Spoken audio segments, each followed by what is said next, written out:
بسم اللہ الرحمن الرحیم۔ 9 برے بندے۔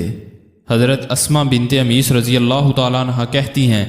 کہ میں نے رسول خدا صلی اللہ علیہ وآلہ وسلم کو یہ فرماتے ہوئے سنا، برا ہے وہ بندہ جس نے اپنے آپ کو دوسروں سے بہتر جانا اور تکبر کیا اور خداوند بزرگ و برتر کو بھول گیا، یعنی اس نے یہ فراموش کر دیا کہ بزرگی اور بلندی و برتری صرف اللہ تعالیٰ کے لیے محسوس ہے، یا یہ بھول گیا کہ اس نے دنیا میں احتیاط و تقوی کی راہ چھوڑ کر جس برے رستہ کو اختیار کیا ہے، اس کی جوابدہی اس کو آخرت میں کرنا ہوگی اور وہاں خدا کا عذاب بھگتنا پڑے گا۔ نمبر 2، برا ہے وہ بندہ جس نے لوگوں پر جبر و ظلم کیا اور ظلم و فساد ریزی میں حد سے بڑھ گیا اور خداوند جبار و قہار کو بھول گیا جس کی قدر و عزت سب سے بلند ہے۔ نمبر 3، برا ہے وہ بندہ جو دین کے کاموں کو بھول گیا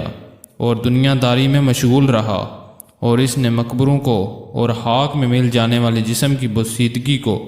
فراموش کر دیا، یعنی اس نے اس بات سے کوئی عبرت نہیں پکڑی کہ کیسے کیسے لوگ ہزاروں من مٹی کے نیچے دفن کر دیے گئے اور ان کے جسم کیڑوں مکوڑوں کی خوراک بن گئے۔ نمبر 4، برا ہے وہ بندہ جس نے فتنہ فساد برپا کیا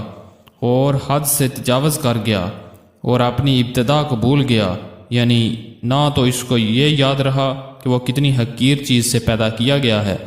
اور ابتدا میں وہ کس قدر عاجز و ناتواں تھا، اور نہ اس کو اپنا انجام یاد رہا، آخر کار پیوند زمیں ہو جانا ہے۔ نمبر 5،